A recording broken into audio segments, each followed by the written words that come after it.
switch out tomorrow?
Everybody, if you do not know me, my name is David Berry, and I teach English and theater.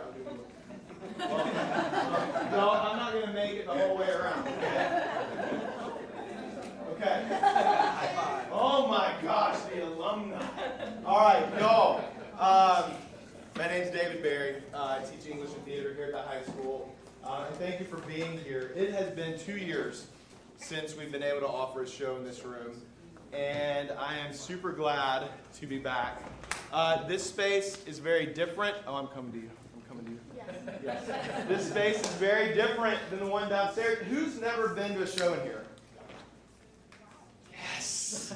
Okay, y'all, you're about to understand why we have this place and keep this place. Every once in a while, every once in a while, we have a new person on the admission team. Like, they'll come through and they'll say, oh, this is the Black Box Theater. This is where we used to do shows back before we had, the big theater.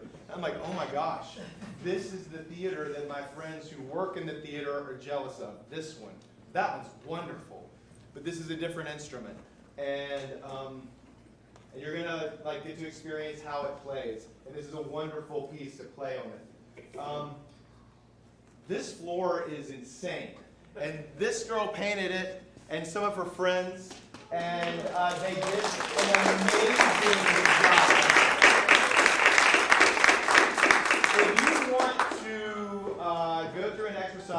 that will renew your faith in teenagers and people in the world. Try putting on a play at a high school. We get behind the 8 ball, and it's like there's a time where you think, how in God's name are we going to pull through this? And then they do, and they do every single time. Sunday night, this was a disaster. It was a disaster. It looked like middle schoolers had spilled paint on the floor, and by the end of Monday night, it looked like this. And I just sat in awe at the girls from our AP Studio program and from our visual art department who did this in 2 nights. That's part of the story. Another part of the story is this. If you go below this painting, there's another one. And if you go below this painting, there's black, right? There's just black paint. If you go below that black paint, there's another painting.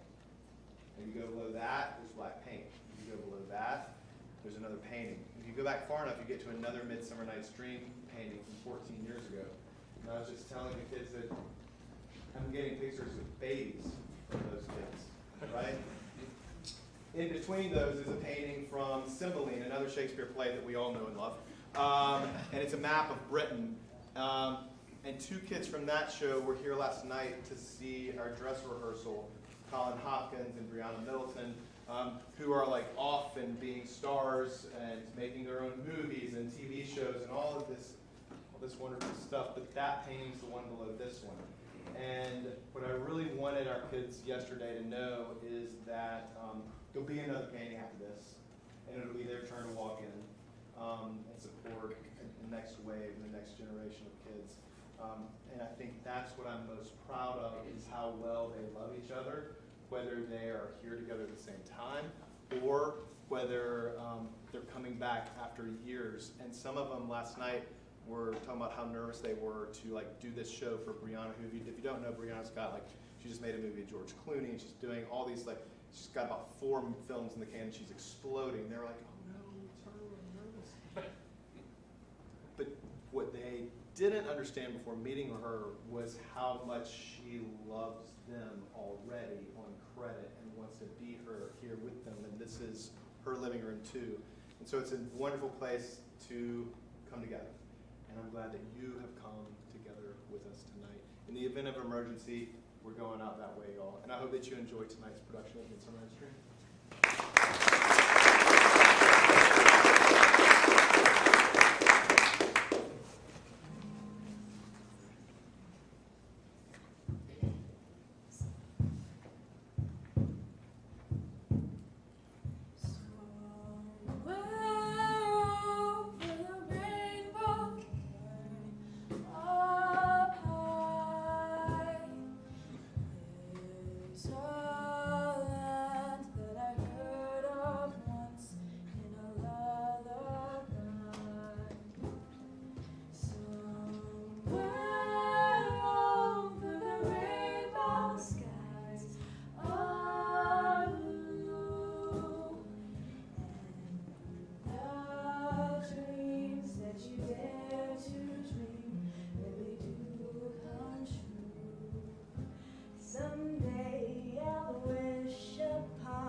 Now, fair Hippolyta, our nuptial hour draws on a pace.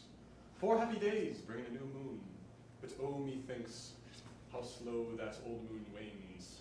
She lingers, my desires, like a stepdame or a dowager, long withering out a young man's revenue.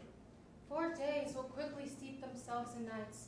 4 nights will quickly dream away the time, and then the moon, like a silver bow in advance in heaven, shall behold the night of our solemnities.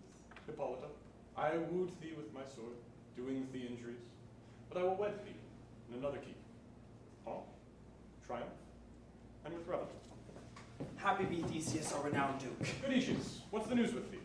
Full of vexation come I against my child, my daughter, Hermia. Stand forth, Demetrius, and my noble lord, this man hath my consent to marry her. Stand forth, Lysander, and my gracious Duke, this man hath bewitched the bosom of my child. Thou, Lysander, thou hast given her rhymes and interchanged love tokens with my child. Thou hast by moonlight at her window sung, with feigning voice verses of feigning love, and stolen the impression of her fantasy, with bracelets of thy hair, rings, gauds, gnats, conceits, trifles, nosegays, sweetmeats, messengers of strong prevailment and unhearted youth. With cunning hast thou filched my daughter's heart, and turned her obedience, which is due to me, to stubborn harshness. And so, my gracious Duke, be it so she will not hear before your grace consent to marry with Demetrius. I beg the ancient privilege of Athens. As she is mine, I may dispose of her, which shall be either to this gentleman or to her death, according to our law immediately provided in that case. What say you, Hermia, fair maiden? Be advised, your father should be as a god, one who composed your beauties, yea, and one to whom you but as a form in wax, by him imprinted, and within his power to leave the figure or disfigure. Demetrius is a worthy gentleman. So is Lysander. In himself he is, but wanting your father's voice, the other must be held the worthier. I would my father looked but with my eyes. Rather, your eyes must with his judgment look. I do entreat your grace to pardon me. I know not by what power I am made bold, nor how it may concern my modesty in such a presence here to plead my thoughts. But I beseech your grace that I may know the worst that may befall me in this case if I refuse to wed Demetrius. Either to die the death, or to abjure forever the society of men. Therefore, fair Hermia, question your desires, know your youth, examine your blood, whether if you yield not to your father's choice, you can endure the livery of a nun, for I to be in shady place from you, living barren sister all your life, chanting faint hymns to the cold, fruitless moon. But earthlier happy is the rose distilled, than that which, withering on the virgin thorn, grows, lives, and dies in single blessedness. So will I grow, so live, so die, my lord, ere I will yield my virgin patent up unto his lordship, whose unwished yoke my soul consents not to give sovereignty. Take time to pause, and by the next new moon, the sealing it, betwixt my love and me, for bond of everlasting fellowship. Upon that day, either be prepared to die for disobedience to your father's will, or wed Demetrius as he would, or on Diana's altar protest for high austerity and single life. Relent, sweet Hermia, and Lysander, yield thy crazed title to my certain right. You have her father's love, Demetrius. Let me have Hermia's. Do you marry him? Scornful Lysander, true he hath my love, and what is mine my love shall render him. And she is mine, and all my right of her I do estate unto Demetrius. I am, my lord, as well possessed as he. As well derived, my love is more than his. My fortunes every way as fairly ranked, if not with vantage as Demetrius. And, which is more than all these boasts can be, I am beloved of beauty as Hermia. Why should not I then prosecute my right? Demetrius, I'll avouch it to his head, made love to Nadar's daughter, Helena, and won her soul. And she, sweet lady, dotes, devoutly dotes in idolatry upon this spotted and inconstant man. I must confess, I have heard so much, and with Demetrius thought to have spoke thereof, but being overfull of self-affairs, my mind did lose it. But Demetrius, come. Aetius, come. I have private schooling for you. For you, fair Hermia, look you arm yourself to fit your fancies to your father's will, or else the law of Athens yields you up, which by no means may we extenuate, to either death or vow of single life. Come, my Hippolyta. What cheer, my love? Demetrius and Aegis, go along. How now, my love? Why is your cheek so pale? How chance the roses there do fade so fast? Like for want of rain, which I could well beteem them from the tempest of my eyes. I me for aught that I could ever read, could ever hear by tale or history. The course of true love never did run smooth, but either it was different in blood, Oh, cross, too high to be enthralled to low. or else misgrasped in respective years, Oh, spite, too old to be engaged too young. or it stood upon the choice of friends. No hell, to choose love by another's eyes. Or if there sympathy in a choice, or death or sickness did lay siege to it, making it momentary as a sound, short as a shadow, swift as any dream, brief as the lightning in the collied night, that in a spleen unfolds both heaven and earth, and ere a man hath power to say, behold, the jaws of darkness do devour it up. So quick bright things come to confusion. If then, true lovers have been ever crossed, it stands as an edict in destiny. Then let us teach our trial patience because it is a customary cross, as due to love as thoughts and dreams and sighs. A good persuasion, therefore, hear me, Hermia. I have a widow aunt, a dowager of great revenue, and she hath no child. From Athens is her house removed 7 leagues, and she respects me as her only son. There, gentle Hermia, may I marry thee. Into that place the sharp Athenian law cannot pursue us.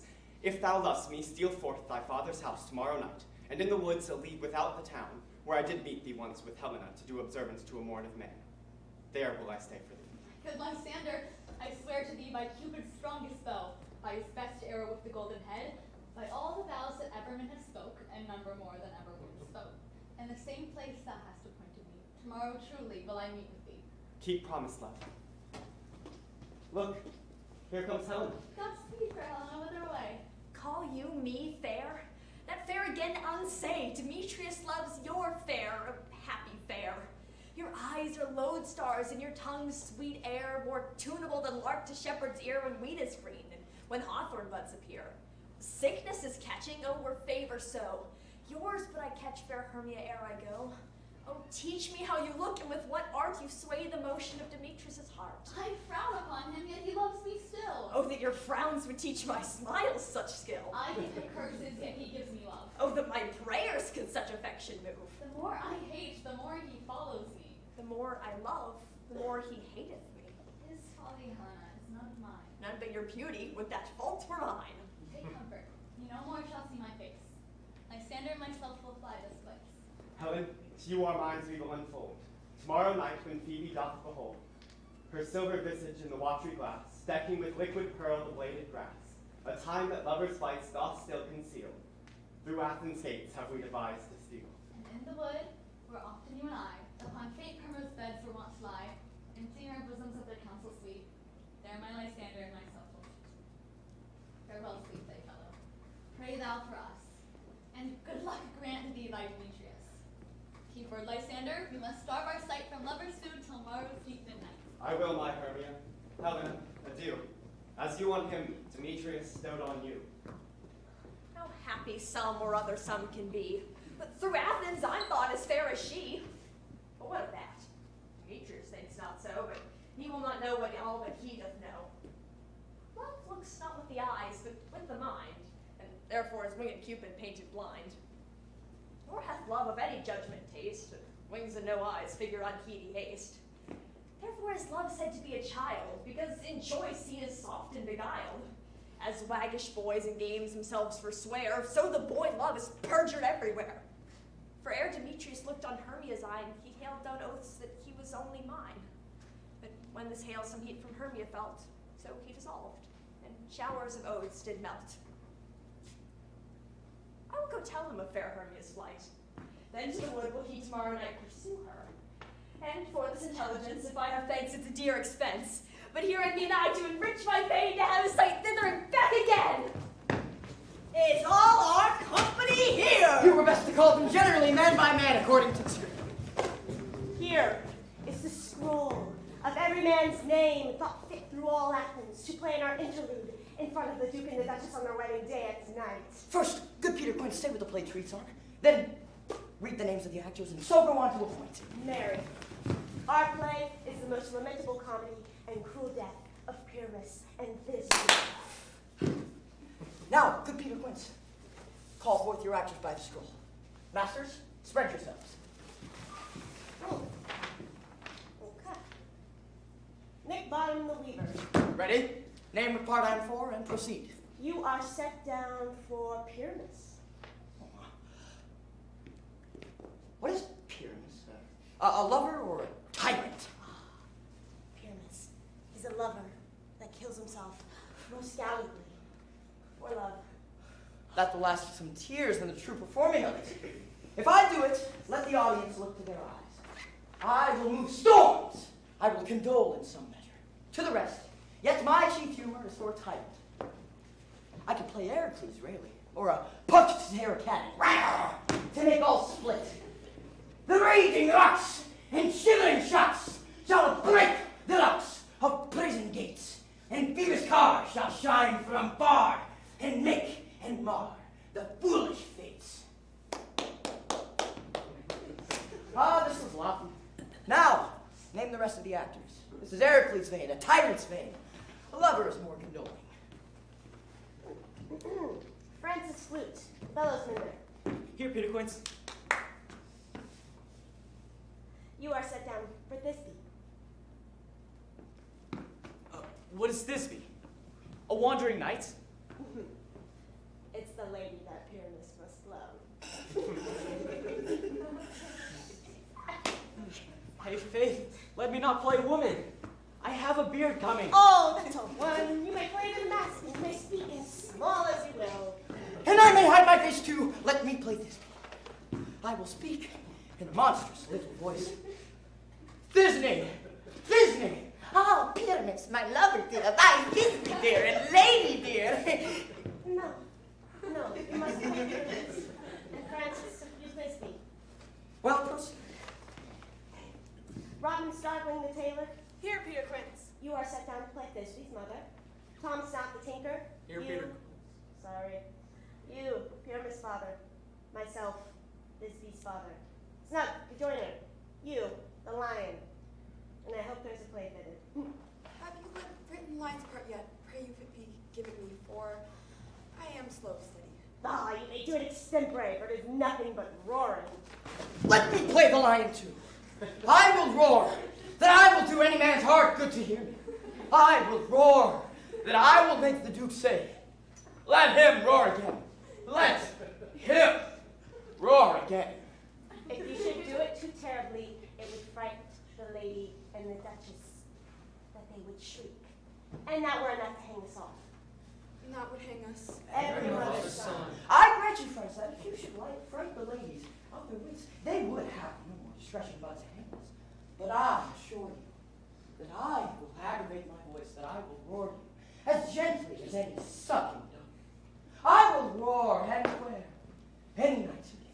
No, you must play Pyramus, for Pyramus is a sweet-faced man, a proper man, as one shall see in the summer's day. Therefore, you must needs play Pyramus. Well, I will undertake it. Great. Oh, what beard am I best Why, playing what at? you will, but masters, here are your parts. I request you, entreat you, and desire you to come them by tomorrow night. And we will meet in the palace wood without a mile of the town, by moonlight. For if we meet in the city, we shall be dogged with company and our devices stone. I will draw a bill of properties as our play needs. I pray you fail me not. There we will meet, and there we will rehearse more obscenely and courageously. Take pain, be perfect, adieu. At the Duke's Oak we meet. Enough! Hold or cut bowstrings.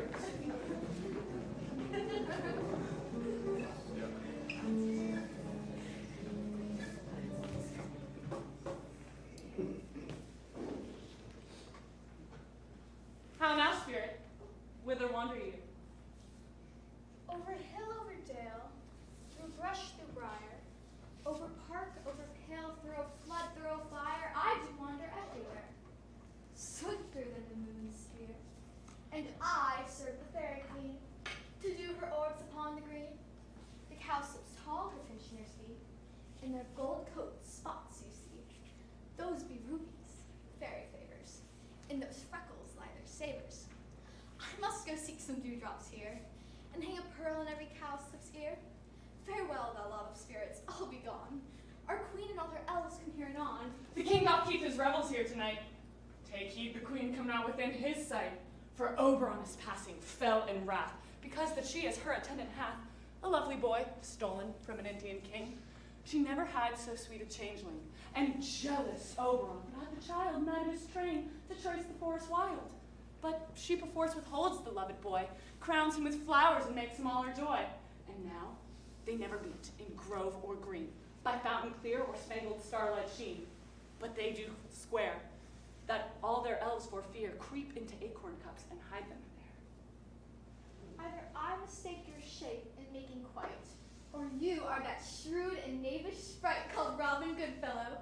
Are not you he, that frightens the maidens of the villagery, skim milk and sometimes labor in the current, and bootless make the breathless housewives churn, and sometimes make the drink to bear no bar, mislead night wanderers laughing at their harm?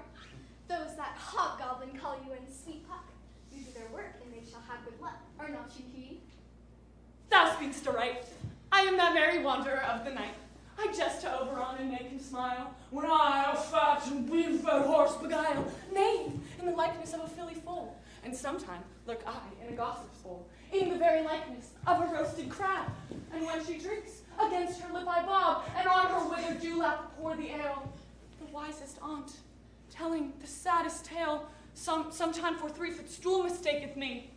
Then slip I from her bunk, down tumbles she, and terror cries and falls into the cock, and the whole choir hold their hips and laugh, and waxing in their mirth, and knees and swear a merrier hour was never wasted there.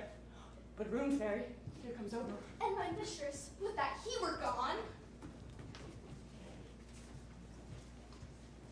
Ill met thy moonlight, about the time. What jealous Oberon? Fairies, skip hence. I have forsworn his bed and company. Tarry, rash wanton, am I not thy lord? Well, then I must be thy lady. But I know when thou hast stolen away from fairyland, and in the shape of corn, sat all of the day playing pipes of corn, and versing love to amorous Phillida. Why art thou here, come from the farthest step of India? But that, forsooth, your bouncing Amazon, your buskin mistress, and warrior love, to Theseus must be wed. And you come to give their bed joy and prosperity? How canst thou thus for shame, Titania, glance at my credit with Hippolyta, knowing I know thy love for Theseus?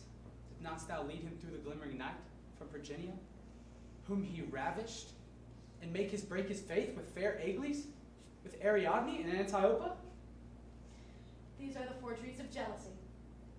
And never since the middle summer spring met we on hill and dale, forest or mead, by paved fountain or by rushy brook, to dance our ringlets to the whistling wind. But with thy brawls thou hast disturbed our sport. Therefore the winds, piping to us in vain, as in revenge, have sucked up from the sea contagious fogs, which, falling in the land, hath every petty river made so proud that they have overborne their continents. The ox therefore hath stretched his yoke in vain, the plowman lost his sweat, and the green corn hath rotted ere his youth attained a beard. The fold stands empty in the drowned field, and crows are fatted with the murrian flock. The 9 men's moors is filled up with mud, and the quaint mazes of the wanton green for lack of tread are undistinguishable. Mortals want their winter here. No night is now with him or carol blessed. Therefore the moon, the governess of floods, pale in her anger, washes all the air so that rheumatic diseases do abound. And through this distembrature we see the seasons alter. Hoary-headed frosts fall in the fresh lap of the crimson rose. And on old Hime's thin and icy crown, an odorous chaplet of sweet summer buds is as in mockery set. The spring, the summer, the childing autumn, angry winter change their wanton liveries. So the maize world by their increase now knows not which is which. And the same progeny of evils comes from our debate, from our dissension. We are their parents and original. Do you amend it then? Why should Titania caress or Oberon? I do but beg a little changeling boy to be my henchman. Set your heart at rest, the fairyland buys not the child of me. His mother was a vulturess of my order, and in the spiced Indian air by nightfall often hath she gossiped by my side, sat with me on Neptune's yellow sands, marking the embarked traders on the flood. when we have laughed to see the sails conceive and grow big-bellied with the wonted wind, which she with pretty in the swimming gate following, her womb then rich with my own squire would imitate, and sail upon the land to fetch me trifles, and return again as from a voyage rich with merchandise. But she, being mortal, of that boy did die, and for her sake do I rear up her boy, and for her sake I will not part with him. How long within this wood intend you stay? Perchance till after Theseus' wedding day. If you will patiently dance in a round and see our midnight revels, go with us. If not, shun me, and I will spare your haunts. Give me that boy, and I will go with thee. Not for thy fairy kingdom.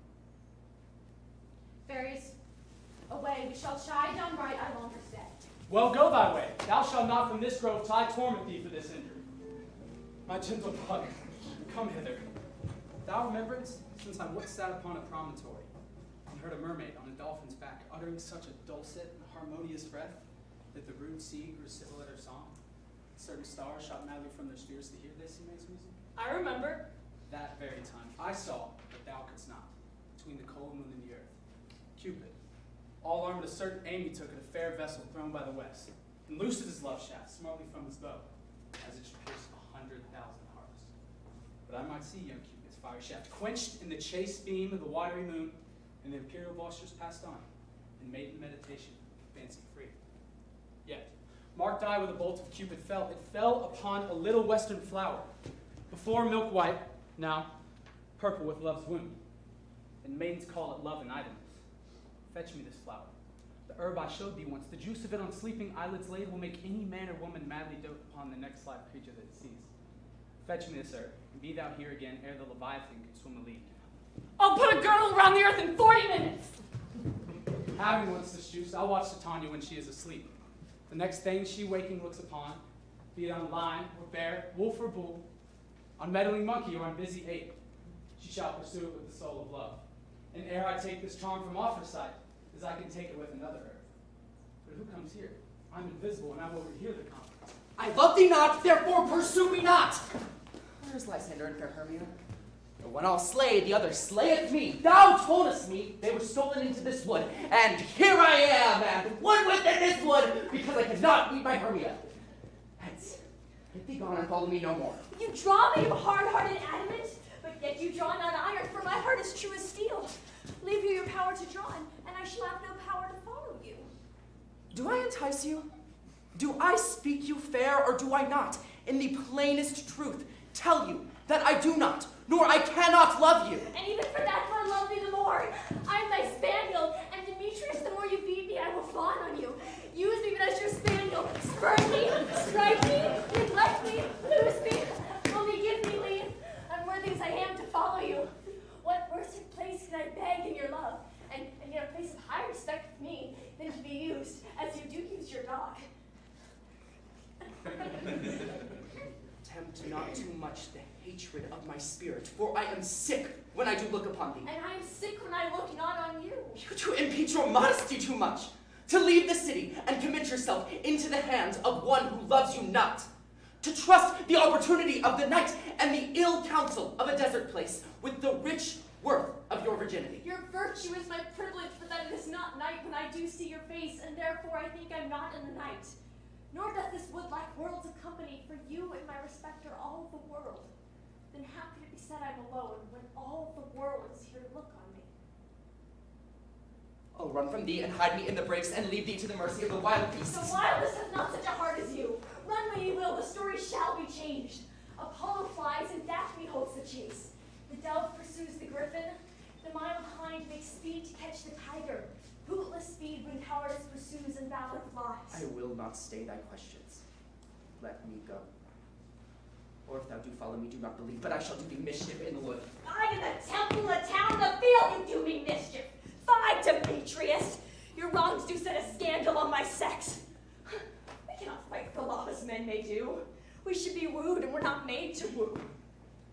I'll follow thee, and I'll make a heaven of a hell to die upon the hand I love so well. Fare thee well, nymph.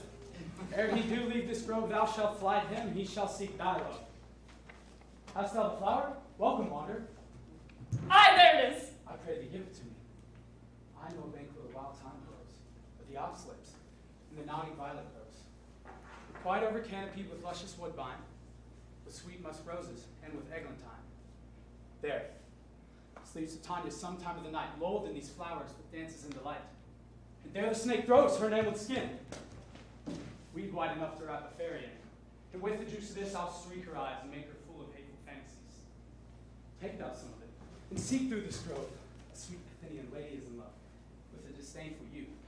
Anoint his eyes, but do it when the next thing he espies may be the lady. Thou shalt know the man by the Athenian garments he hath on.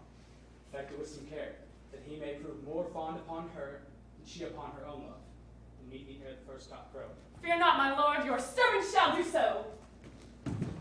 Come, now a roundel and a fairy song. Then for the third part of it and hence. Some to kill cankers in the musk rose buds. Some were with rare mice for their leathern wings to make my small elves' coats. And some keep back the clamorous owl, who nightly hoots and wonders at our quaint spirits.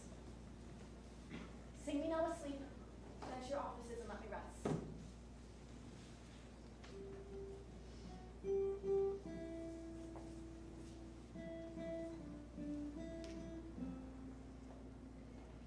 Spotted snakes with double tongues, thorny hedgehogs be not seen. Newts and blindworms do no wrong, come not near our very queen. Fill our mouth with melody, sing in our sweet lullaby.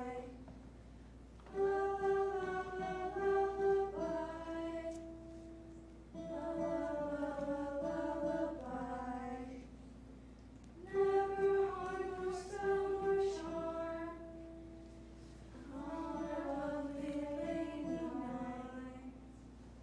So good night with lullaby, lullaby. Hence away, all is well. One aloof stands sentinel.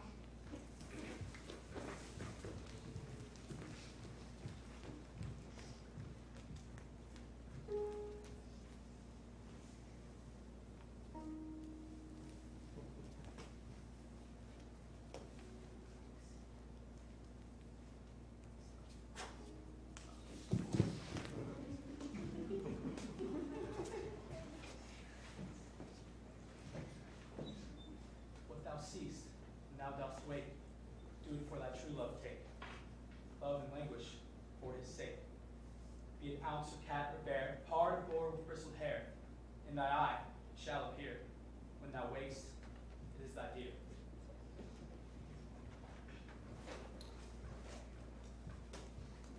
Wake when some vile thing is near.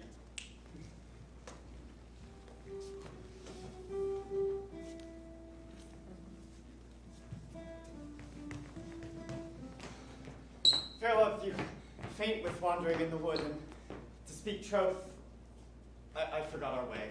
We'll rest us, Hermia, if you think it good, and tarry for the comfort of the day. Be it so, Lysander. Find you out of bed, for I upon this bank will rest my head. One turf shall serve as pillow for us both.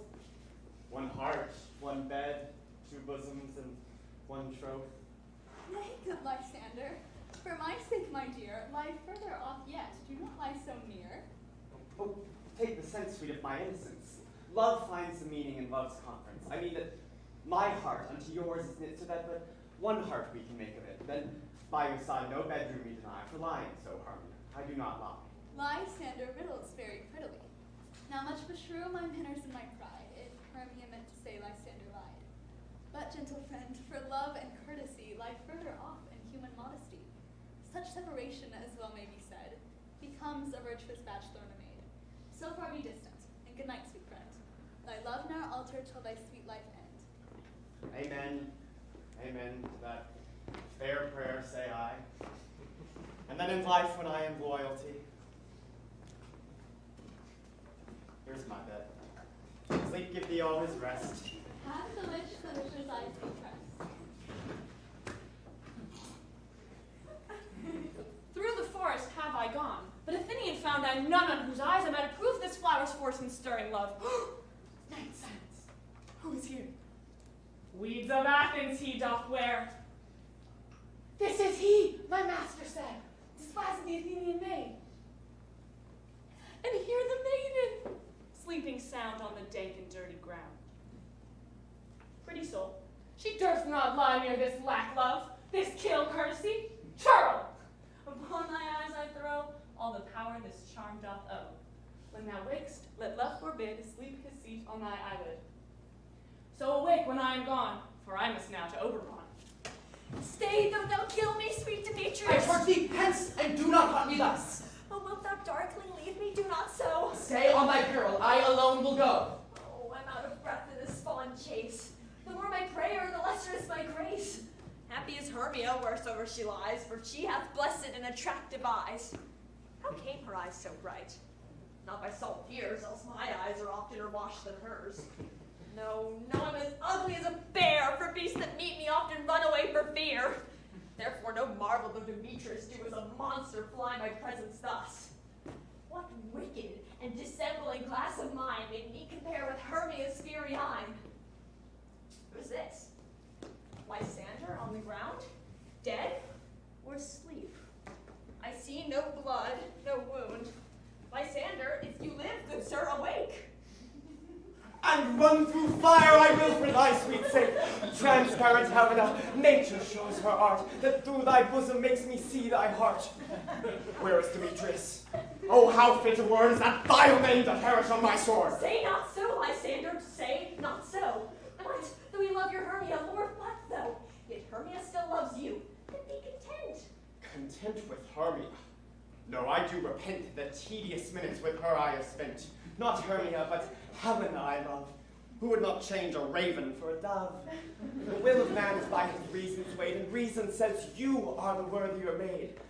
Things growing are not right until their season, so I being young till now not right to reason. Wherefore was I to this keen mockery born? When at your hands did I deserve this scorn? Is it not enough? Is it not enough, young man, that I did never, no, nor never can deserve a sweet look from Demetrius' eye? We must flout my insufficiency? Good troth you do me wrong, good sooth you do, in such disdainful manner me to woo. Perforce I must confess, I thought you of order more true gentleness. Oh, that a lady of one man refused, should of another therefore be abused. She sees not Hermia. Hermia, sleep thou there, and never mayst thou come Lysander near. For as a surfeit of the sweetest things, the deepest loathing to the stomach brings. Whereas the heresies of men do leave, are hated most of those they did deceive. So thou, my surfeit and my heresy, of all be hated, but the most of me. And all my powers address her love and might, to honor Helen, and to be her knight. Help me, Lysander. Help me. Do thy best to pluck this crawling serpent from my breast. I me for pity what dream was here.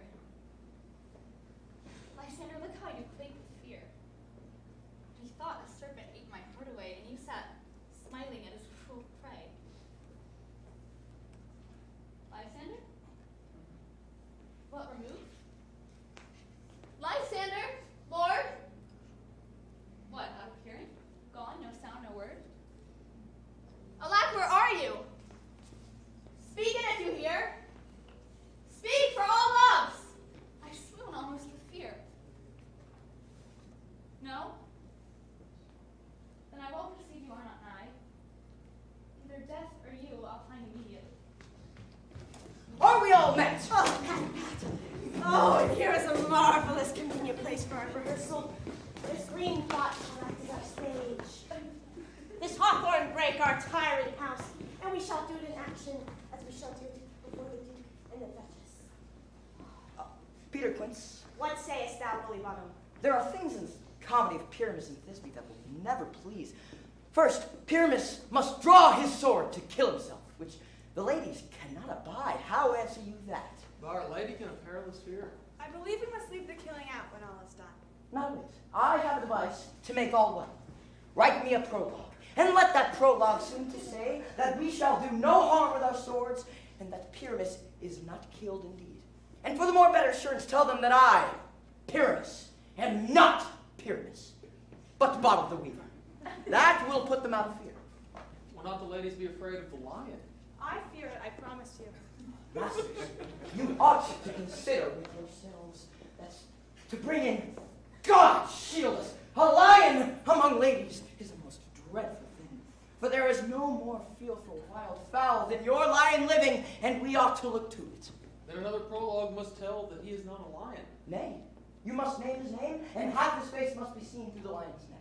And there he must speak, saying thus, or to the same defect, ladies, or fair ladies, I would wish you, or I would request you, or I would entreat you, not to fear, not to tremble, my life for yours. If you think I come hither as a lion, it's for pity of my life, for I am no such thing. I am a man, as other men are. And there indeed, let him name his name, and tell them plainly that he is Snow Jr. Well, it shall be so. But there's two hard things. That is, to bring moonlight into the chamber. For Pyramus and Thisbe do meet by moonlight. Doth the moon shine that night we play our play? A calendar! A calendar! Look in the almanac! Find out moonshine!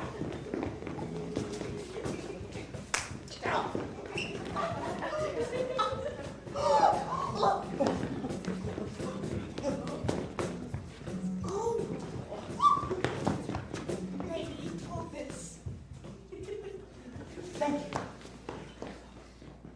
Yes, it does, sir! Why, then may you leave the casement of the great chamber window where we play open, and the moon may shine in at the casement.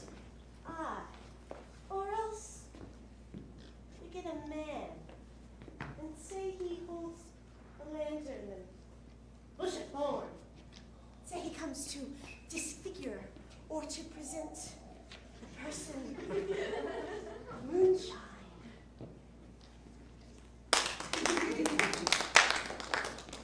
And there is one more thing. We need a wall, for Pyramus and Thisbe do talk through the chink of a wall. You can never bring in a wall. What say you, Bottom? Some man or other must present wall. And let him have some plaster and some loam and some rough cast about him to signify wall. And let him hold his fingers thus for the cranny that Pyramus and Thisbe shall whisper.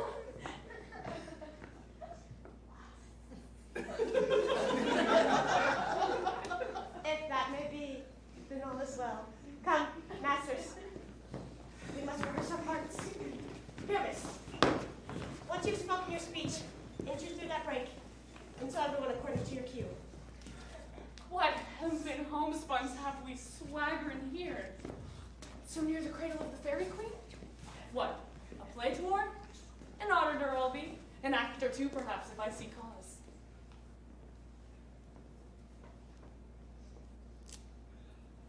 Thisbe, thy flowers, odious, savors, sweet.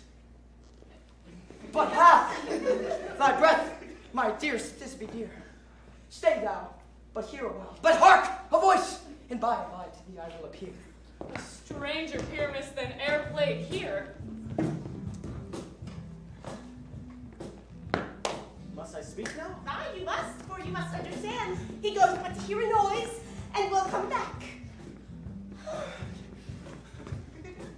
Most radiant Pyramus, most lily white of hue, of color like the red roses on triumphant rear, most risky juvenile eke, most lovely you.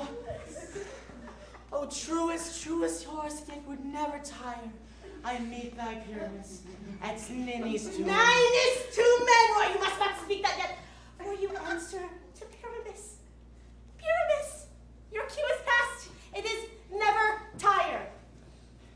Oh, as truest horse that would never tire. Oh, if I were fair Thisbe, if I were only thine.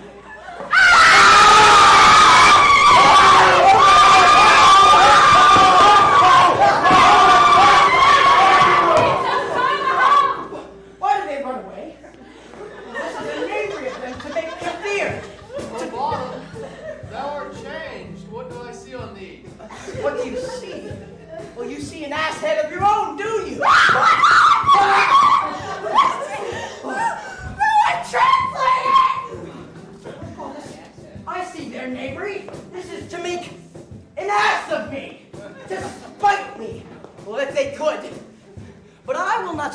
this place. Do what they can, I will walk up and down here, and I will sing so that they shall hear that I am not free. The ouzel cock so black of hue with orange tawny bill, the throstle with his note so true, the wren with little quill. Oh, what angel wakes me from my flowery bed? The finch, the sparrow, and the lark with plain song cuckoo gray. His note full many, a man not mark, that dares not answer. Oh, I pray thee, gentle mortal, sing again. Mine ear is much enamored of thy note, so is mine eye. Enthralled to thy shape, and thy fair virtue's force, perforce doth move me on first view to say, to swear, I love thee. Methinks no reason for that. and yet, to say the truth, reason and love keep little company together nowadays. And it were pity that many honest neighbors will not make them friends. Nay, I can blink upon occasion.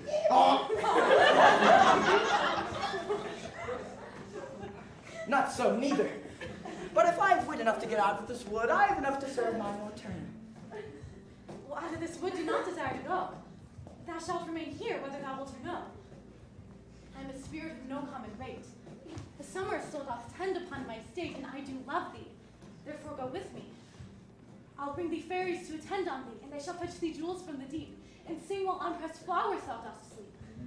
And I will purge thy mortal grossness, so that thou shalt, like an airy spirit, go.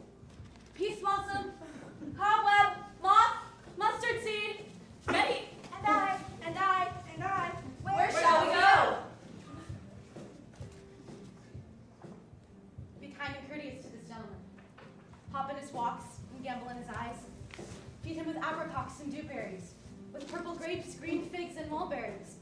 The honey bags steal from the humblebees, and for night tapers crop their waxen thighs, and light them at the fiery glowworm's eyes to have my love to bed into her eyes. And pluck the wings from painted butterflies to fan the moonbeams from his sleeping eyes. Nod to him, elves, and do him courtesies. Hail, mortal. Hail, hail, hail. I cry your worship's mercy heartily. I beseech your worship's name. Cobweb.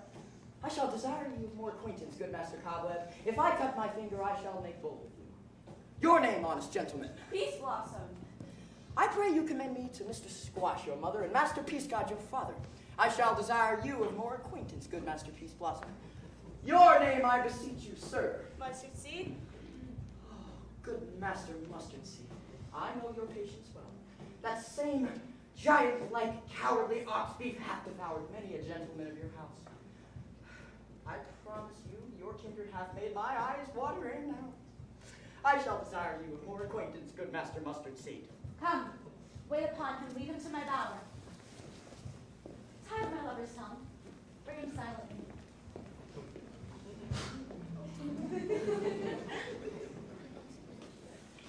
I wonder if Titania be awake.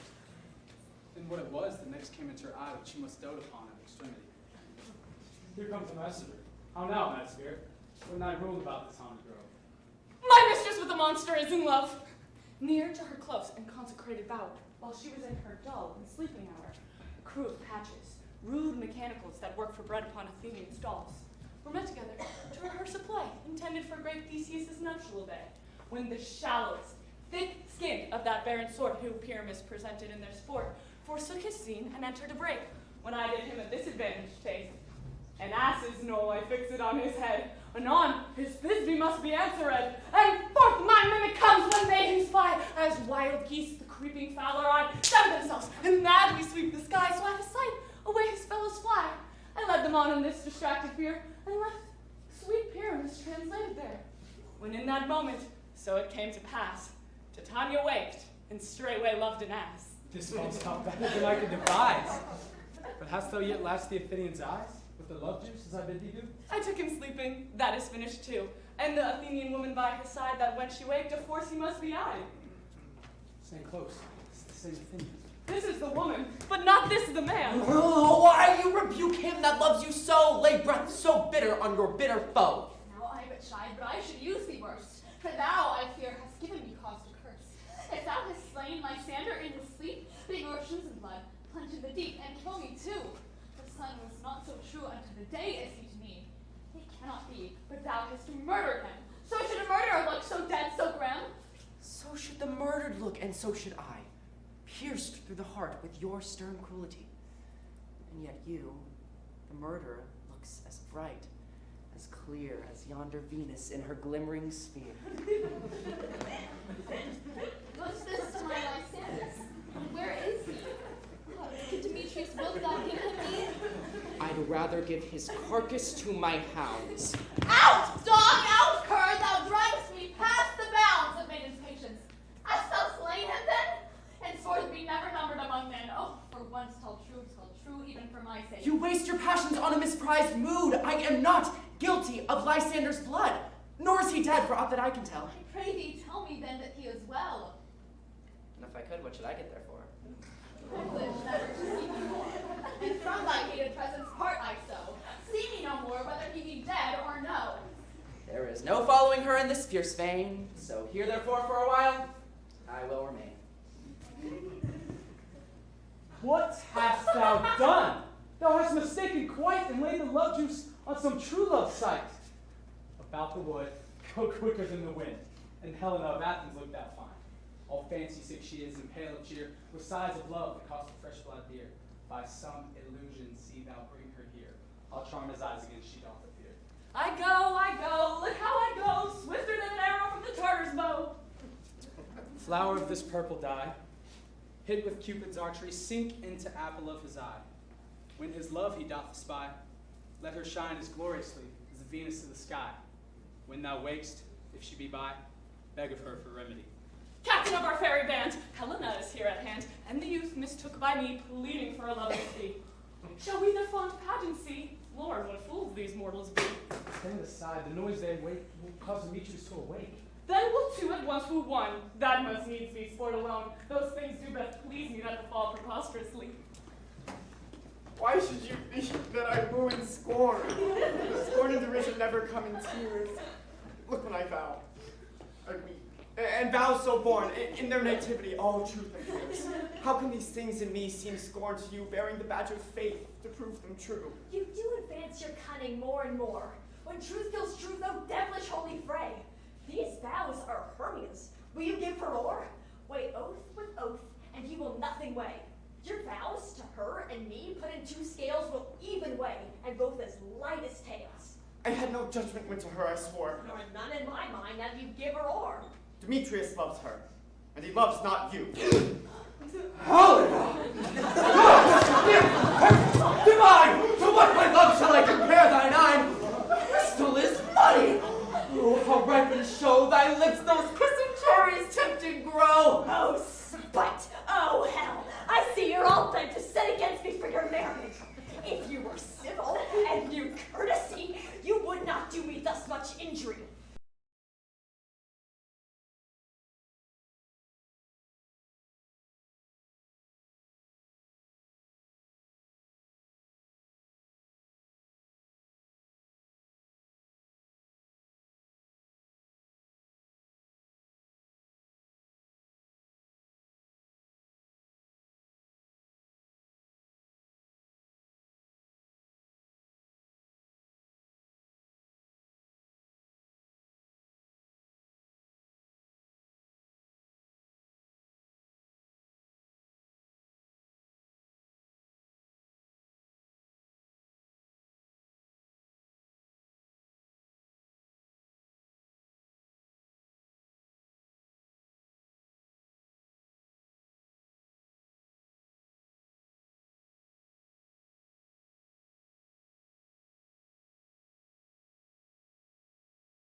Her, all that love is gone, my heart to her, but as guest wise sojourned, and now to Helena is home returned, there to remain. Helen, it is not so! Disparage, not to think thou dost not know, lest thy peril thou abided dear. Look where thy love comes, yonder is thy dear.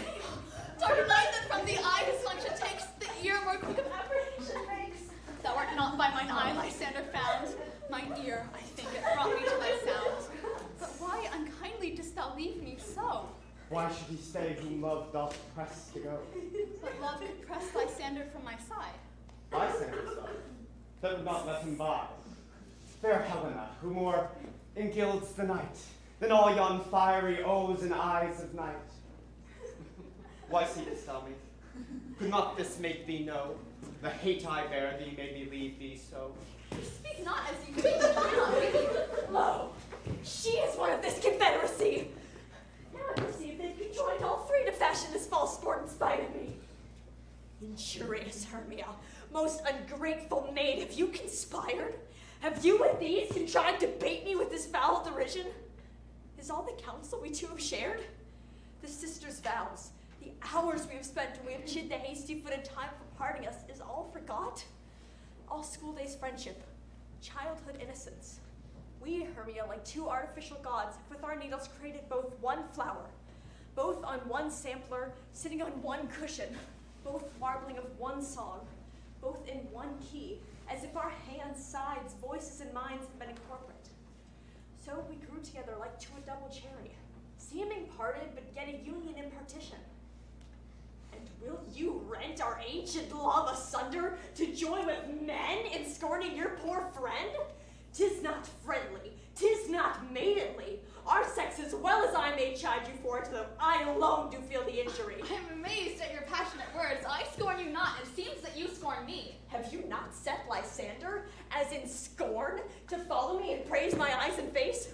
And made your other love Demetrius, who even now but did spurn me with his foot, to call me goddess, nymph, divine and rare, precious, celestial. Wherefore speaks he this to her he hates? And wherefore doth Lysander deny your love, so rich within his soul, and tender me, forsooth, affection, but by your setting on, by your consent? What, though I be not so in grace as you, so hung upon with love, so fortunate, but miserable most to love unloved, this you should pity rather than despise. I understand not what you mean by this. I do. Persever counterfeit sad looks, make mouths upon me when I turn my back, wink at each other, hold the sweet jest up. This sport well carried shall be chronicled. If you had any pity.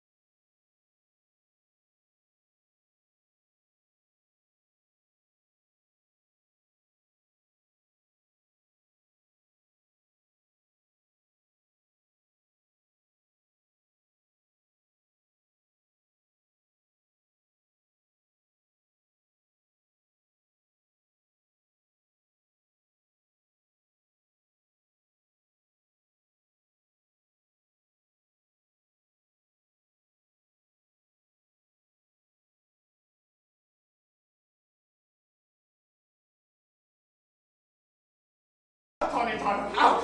Out, loathed medicine, oh hated potion, hence! Do not jest! Yes, sooth, and so do you. Demetrius, I will keep my word with thee. I would I had your bond, for I perceive a weak bond holds you. I'll trust not your word. What? Should I hurt her? Strike her? Kill her dead? Although I hate her, I'll not harm her so. What? Can you do me greater harm than hate? Hate me? Wherefore? Oh me, what news, my love? Am I not Hermia? Are you not Lysander? I am as fair now as I was erewhile. Since night you loved me, yet since night you loved me. Why then, you left me. Oh, God's forbid. In earnest shall I say?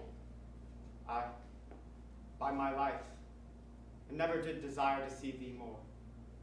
Therefore be out of hope, of question, of doubt. Be certain, nothing truer. 'Tis no jest that I do hate thee, and love Helen. Oh me! You juggler! You cake of blossom! You thief of love! What have you come by night and stolen my love's heart from him? Thine of faith, have you no modesty, no maiden shame, no touch of bashfulness? What, will you tear impatient answers from my gentle tongue? Fie, fie, you counterfeit, you puppet, you! Why so? Aye, that way goes the game. Now I perceive she hath made compare between our statures.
afraid. She shall not harm thee, No, sir, she shall not, though you take her heart. Oh, but she's angry, she's keen and shrewd. She's a vixen when she went to school, and though she be but little. Little again! Nothing! But low and little! Why will you suffer her to flout me thus? Let me come to her! Get you gone, you windless, of hindering not grasp to it. May you be You are too ambitious on her behalf that scorns her services. Let her alone! Now she holds me not. Now follow if thou darest, to try whose right of thine or mine is most in her Helena. Follow. Nay, I'll go with thee. Cheek by jowl.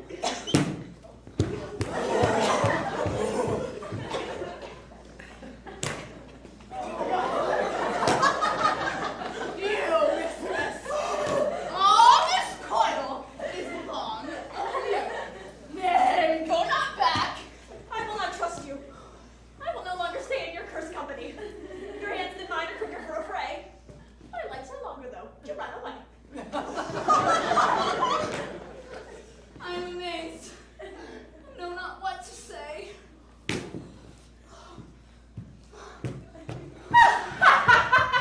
This is thy negligence.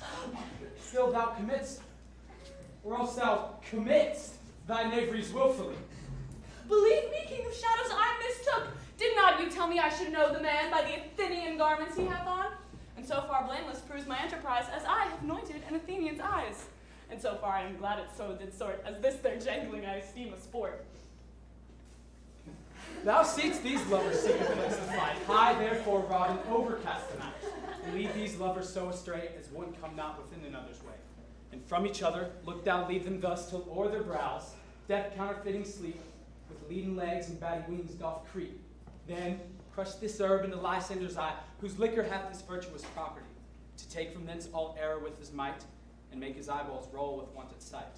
When they next awake, all this derision shall seem a dream and fruitless vision.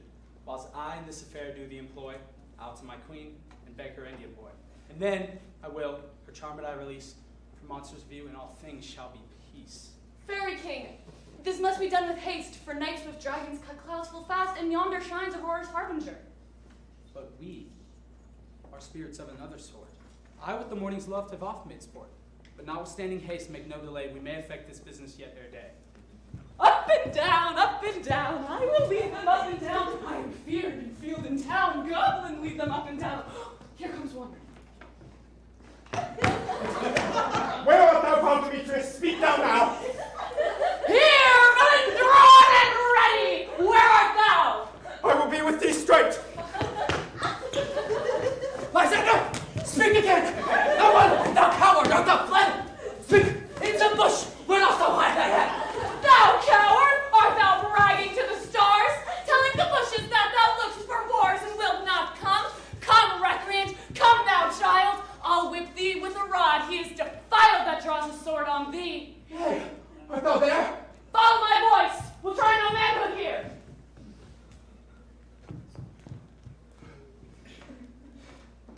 He goes before me and still dares me on.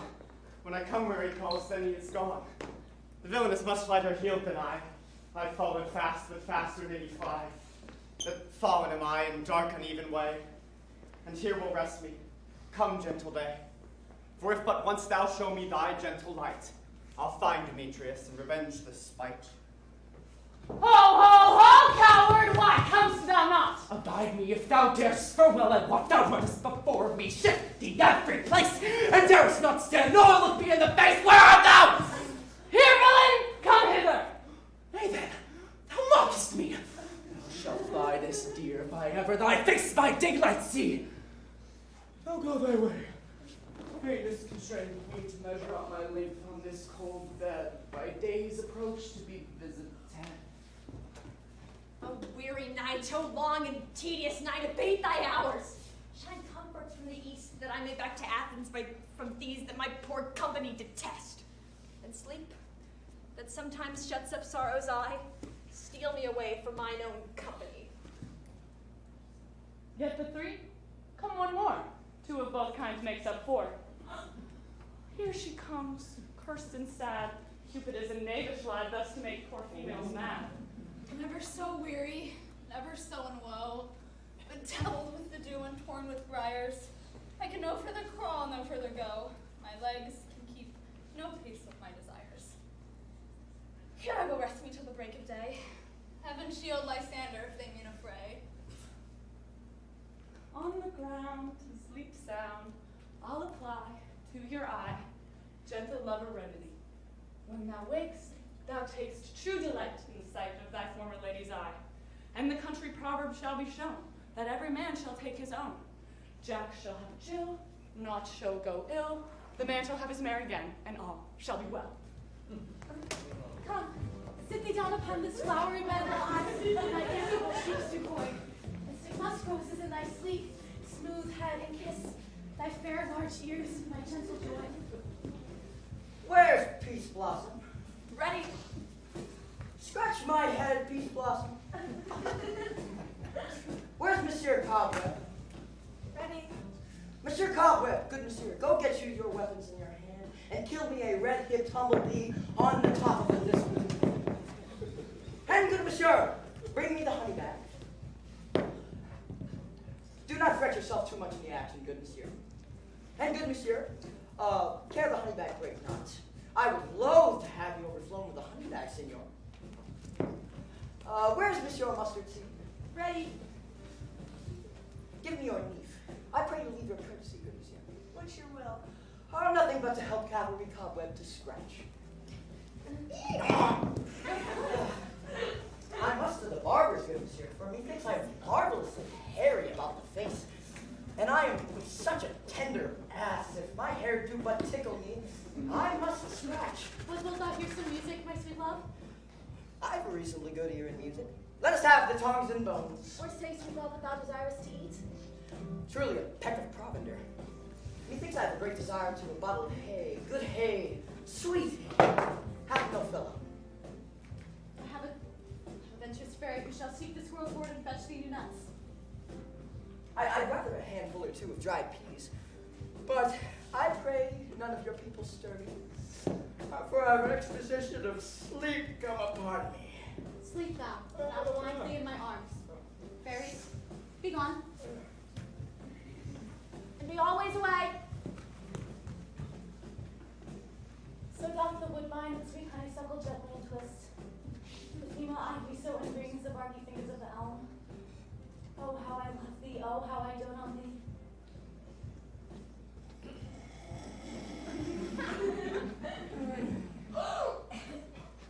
Welcome, good Robin. Seest thou the sweet sight? For dotage now I do begin to pity for. Meeting her of late behind the woods, seeking sweet favors for this hateful fool, I did upbraid her and fall out with her. For she his hairy temples then had rounded with a coronet of fresh and fragrant flowers. And that same dew, which sometime in the buds was wont to swell like round and orient pearls, stood now within the pretty floweret's eyes, like tears that did their own disgrace bewail. When I had at my pleasure taunted her, and she in mild terms begged my patience, I then did ask of her changing boy, which straight she gave me, and her fairy sent to bear him to my bower in fairyland. And now that I have the boy, I will undo this hateful imperfection of her eyes. But first, I will release my fairy. Be thou as thou wast wont to be. See thou as thou wast wont to see. Dian's bud or Cupid's flower hath such force of blessed power. Now, wake you, my queen.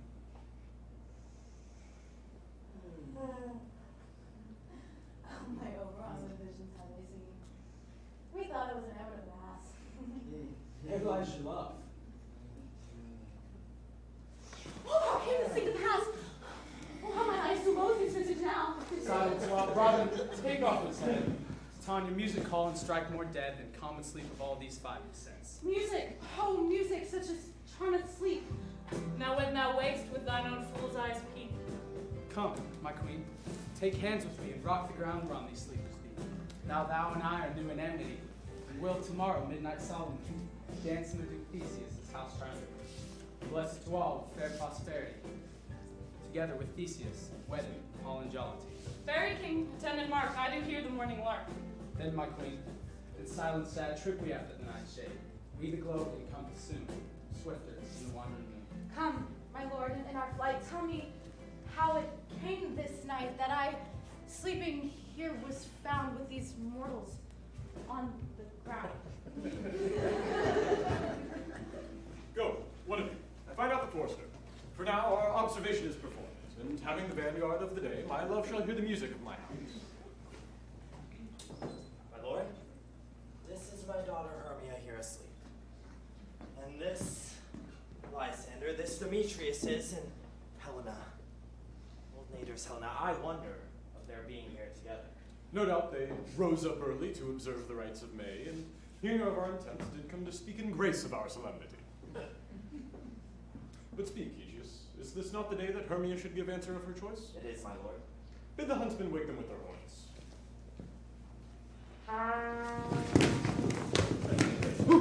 Good morrow, friends. St. Valentine's is already passed. Begin these woodbirds but to couple now? Pardon, my lord. I pray you, stand up.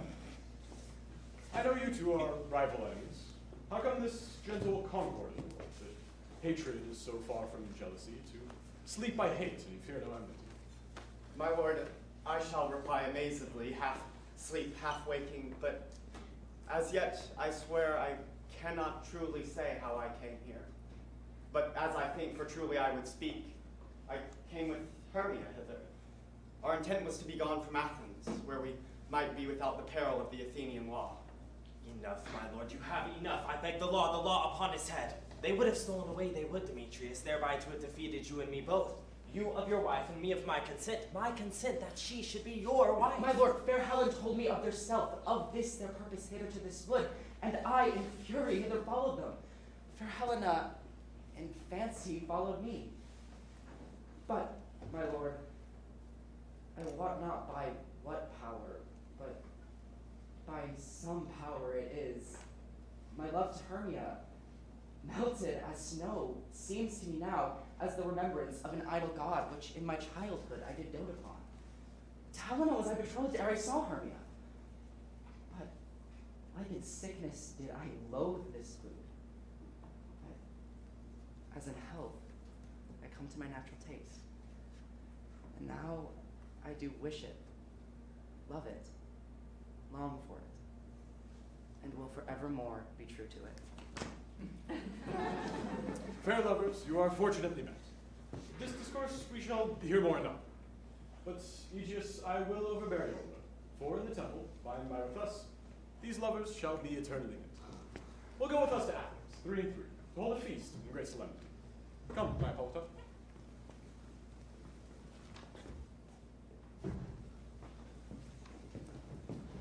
These things seem far off and indistinguishable, like far-off mountains turned into clouds. Methinks I see these things with parted eye when everything seems double. So methinks, and I found my Demetrius like a jewel, mine own and not mine own. It seems to me that yet we sleep, we dream. Do not you think the Duke was just here and bid us follow him? Yea, and my father. And Hippolyta. And he bid us follow to the temple. Why then? We are awake. Let us go, by the way we can recount our dreams.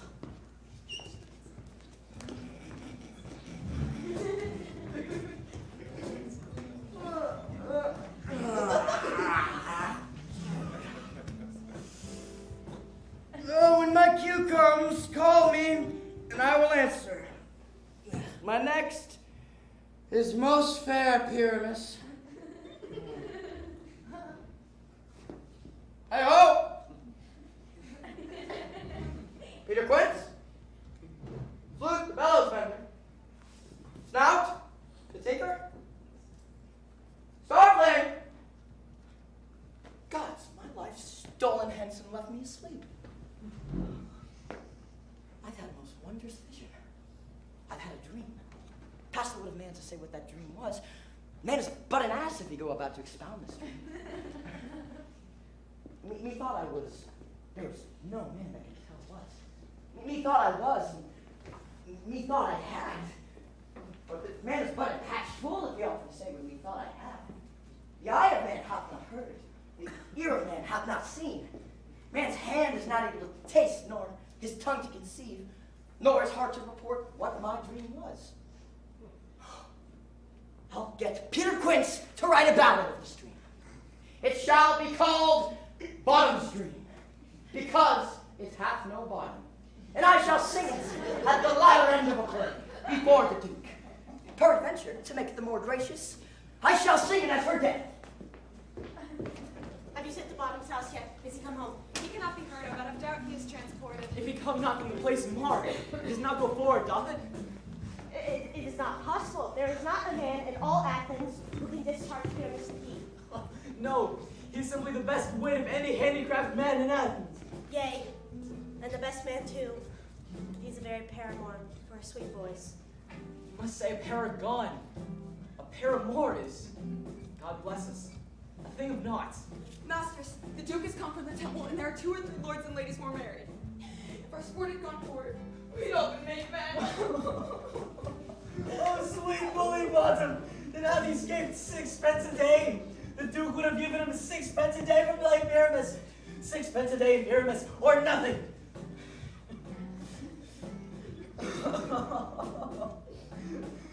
Bottom! Where are these lads? Where are these lads? Hey, almost happy hour! Hey!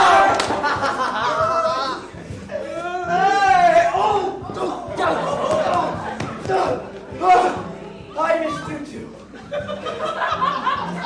Masters, I am to discourse wonders, but ask me not what. For if I tell you, then I am no true opinion. I will tell you everything as it fell out. Let us hear Sweet Bottom. No, not a word of me. All that I will say is that the Duke hath died. Get your apparel together. New strings to your beards, good ribbons to your pumps. Meet presently at the palace. For the short and the long, our play is preferred. Yes. In any case, let Thisbe have clean linen, and let he who plays the lion pare his nails not, for they shall hang out for the lion's claws. And most dear actors, eat no onions nor garlic, for we are to utter sweet breath. And I have no doubt what to hear them say is a most sweet comedy. No more words. Away, go away.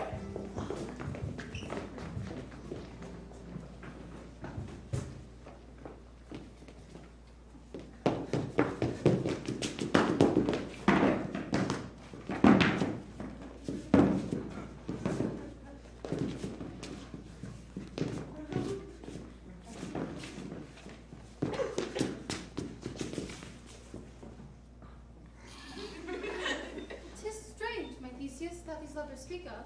More strange than true. I never may believe these antique fables, nor these fairy tales. Lovers and madmen have such seething brains, such shaping fantasies that apprehend more than cool reason ever comprehends. But all the story of the night told over, and their minds transfigured so together, more witnesseth than fancies, images, and rose to something of great constancy, but howsoever strange and admirable. But look, here come the lovers, full of joy and mirth. Joy, gentle friends, joy and fresh days of love accompany your hearts. More than to us, waiting your royal walks, your board, your bed. But come, what dances, what masks have we to wear away this long age of 3 hours between our after supper and bedtime? Where's our usual manager of mirth? Have we no play to ease the anguish of the torturing hour? Call Aetius. Here, mighty Theseus. Tell me, what abridgments have we for this evening? How shall we beguile the lazy time, if not with some delight? There's a brief how many sports are right, make choice of which your highness will see first. The battle with the centaurs be sung by an Athenian eunuch to the harp. We'll have none. That I have already told my love in glory of my kinsman Hercules. The ride of the tipsy bacchanals, tearing the Thracian singer in their rage. That is an old device, sung last when I came from Thebes a conqueror. The thrice 3 muses, mourning for the death of learning laid deceased in beggary. Now that is some satire, keen and critical. Not sorting with a nuptial ceremony. A tedious brief scene of young Pyramus and his love Thisbe, a very tragical mirth. Merry and tragical, tedious and brief. That is hot ice and strange wondrous snow. How shall we find the concord of this discord? There is a play, my lord, some 10 words long, which is as brief as I have known the play.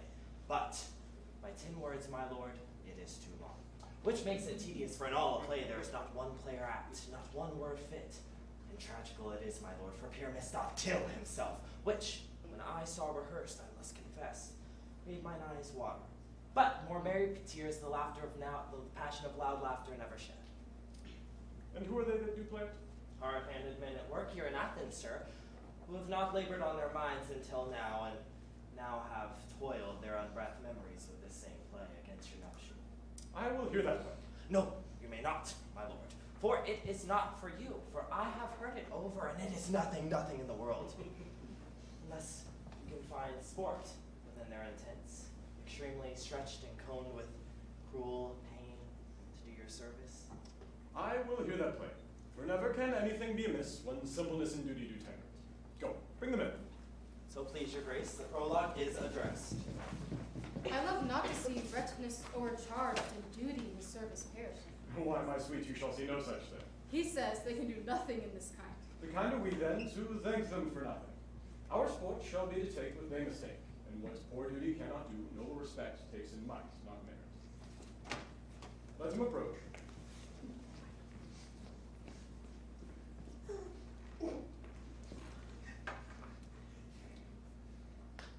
If we offend, it is with our goodwill.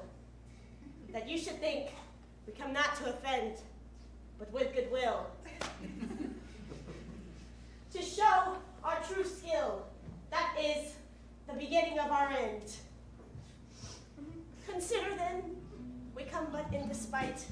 We do not come as longing to content you, our true intent is. All for your delight. We are not here. The actors are at hand, and by their show, you shall know, or you would like to know. Indeed, he hath played on his prologue like a child and not a reporter. That sounds not in government. Speaks like a tangled shaft. Nothing fair, but all the story. Gentles, perchance you wonder at the show. Wonder on till you think all things plain. This man is Pyramus, you will know. This music slave, this beat is certain. This man with lime and rough cast doth represent woe. That vile woe, poor souls, which the lovers were so content to whisper. This man with dog, lantern, and bush of thorn doth present moonshine. For by moonshine, these lovers think no scorn to meet by Ninus' tomb, there to woo. This grisly beast, lion, hiked by name, did scare away trusty Thimby, or rather did affright. And lion, vile with bloody mouth, did stain. Anon comes Pyramus, and finds his lover's mantle slain. Whereat, with blameful blade, he bravely, my hat, with blameful blade, he bravely broached his boiling bloody breast.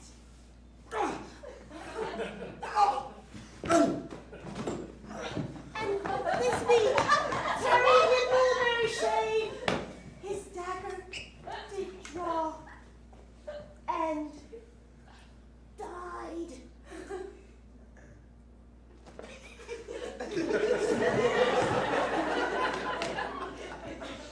For the rest, let lion, ball, moonshine, and lovers twain at large discourse, here they do remain. I wonder if the lion can beat us. My lord, one lion may when many asses do. In this same interlude, it doth befall that I, one snout by name, present a wall. And that such a wall had in it a cranny hole or chink through which the fearful lovers, Theranos and Thisbe, did often whisper, very secretly. This stone doth show that I am that same wall. The truth is so. And this the cranny is, right and sinister, through which the fearful lovers are to whisper.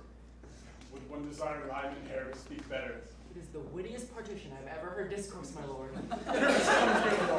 Silence. Oh, night! Oh, night. Whichever art when day is not. Oh, night, oh, night. Alack, alack, alack. I fear my Thisbe's promise is forgot. And that wall, oh, sweet and lovely wall that stands between her father's ground and mine. Show me thy cheek to blink through with mine eye.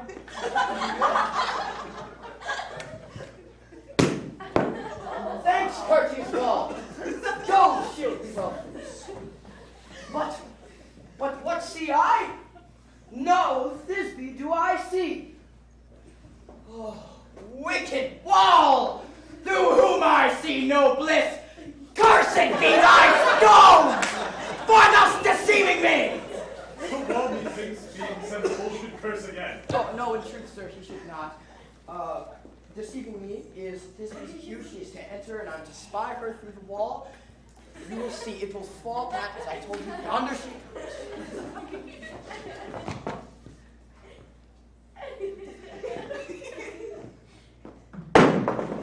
O wall, full often hast thou heard my moans, for parting my fair Pyramus and me.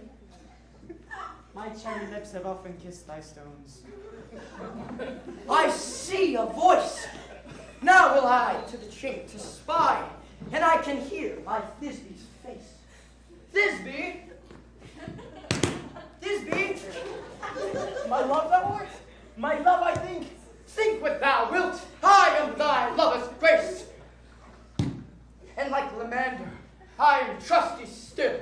And I like Helen till the fates meet him. Oh, test me through the hole of this vile wall!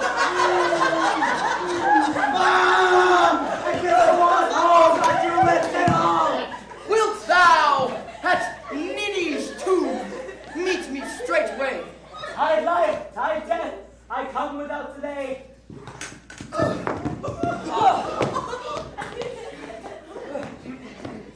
Thus have I, wall, my part discharged so, and thus, being done, away, wall doth go.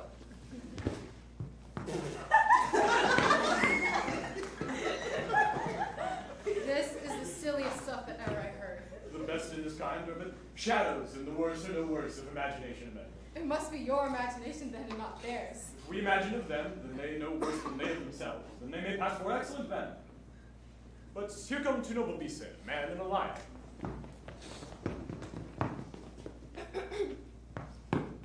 You, ladies, you, whose gentle hearts do fear the smallest monstrous mouse that may creep on the floor, may now perchance both quake and tremble here, when lion in wildest rage doth roar the know that I once snubbed the joiner, and the lion fell, nor else the lion dare. If I, as a lion, should come and strive into this place, swear pity on my life. A very gentle beast and of good conscience. The very best of a beast, my lord, that e'er I saw. This lantern doth the horned moon present, myself the man, if moon doth seem to be. I am weary of this moon. Hoodie would change. It appears by small light of his conscience that we must, he is in the wane, but in conscience and all reason we must stay the time. Proceed, moon. All I have to say is to tell you that this lantern is the moon, myself the man in the moon, this thorn bush my thorn bush, and this dog my dog.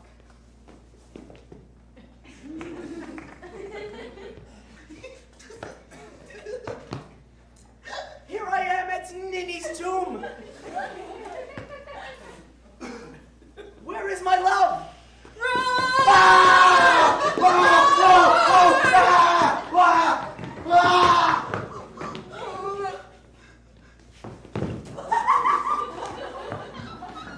Well roared, lion. Well run, Thisbe. Well shown, moon. Truly, the moon shines with good grace. From mouse lion.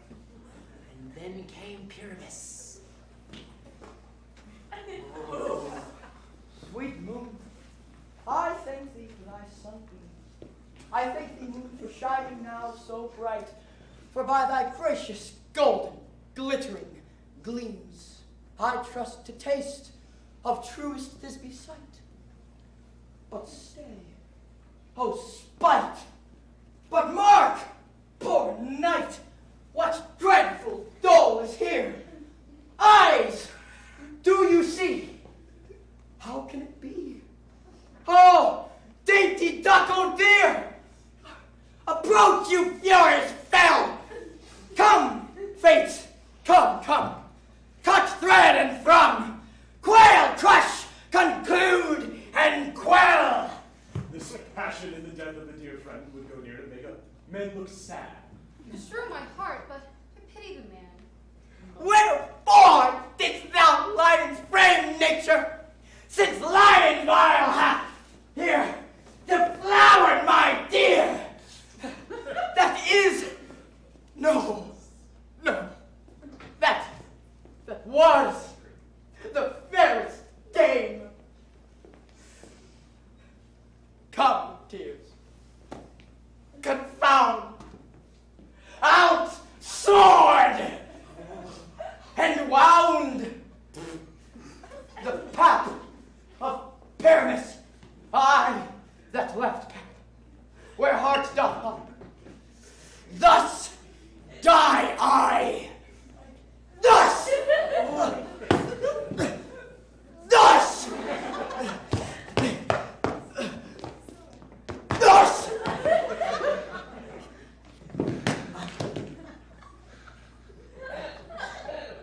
Now am I dead. Now am I fled. My soul is in the sky. Sun, lose thy light.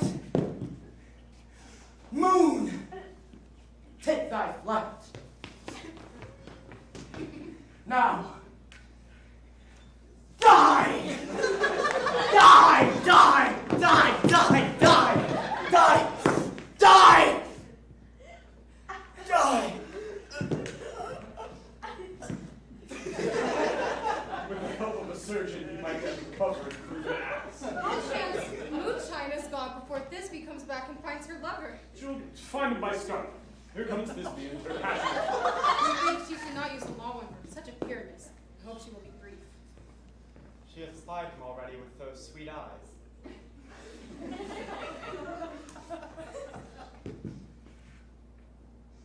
Asleep, my love? What? Dead, my dove? O Pyramus, arise. Speak. Speak. Quite dumb? A tomb. A tomb. Must cover thy sweet eyes. His lily lips.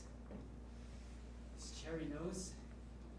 These yellow cowslip cheeks are gone. Gone. Lovers make moan. His eyes are as green as leeks. O sisters three, come to me with hands as pale as milk, and lay them in gore, as I am sure, and with a thread made of silk. Tongue, not a word. Come, blade. Come, blade. My breast impure.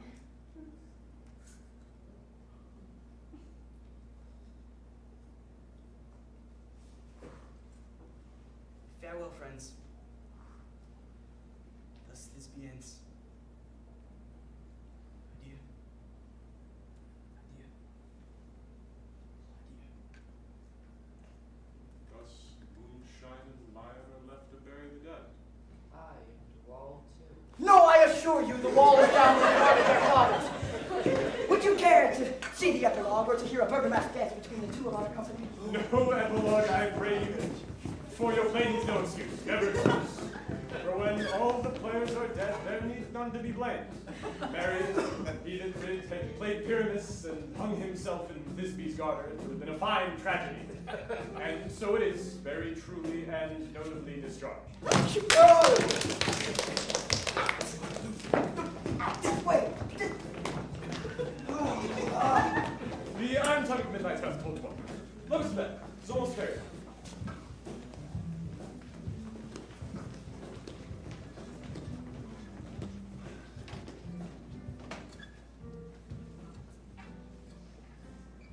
Now until the break of day, Through this house each fairy stray, To the best bride bed will we. which by us shall blessed be, And the issue there create, Ever shall be fortunate.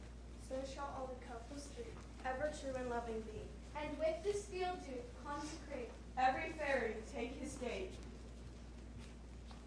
And each several chamber blood, Through this palace with sweet peace. ever shall in safety rest, and the other of it blessed. Trip away, make no stay. Leave the air by break of day.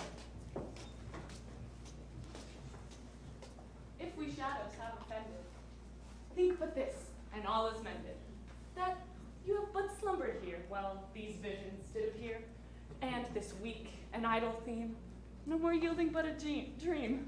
Gentles, do not reprehend. If you pardon, we will mend. And, as I am an honest pup, if we have unlearned luck, now to scape the serpent's tongue, we will make amends ere long, else the puck a liar call. So, good night unto you all. Give me your hands if we be friends, and Robin shall restore amends.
Music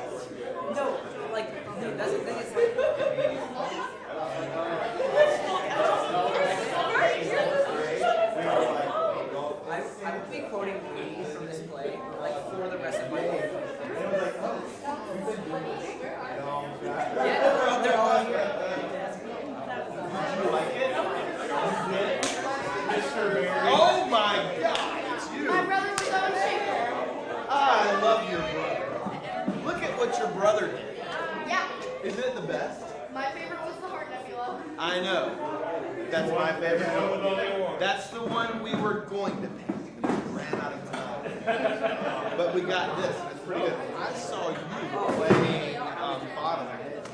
You could have come and played it. Maybe you will. Maybe. Yeah. I actually have played my own game on my Are you serious? What is it? I'm understated for the main role, and it's less exciting. Yeah. Well, you're probably like, wait, are you here? Or different?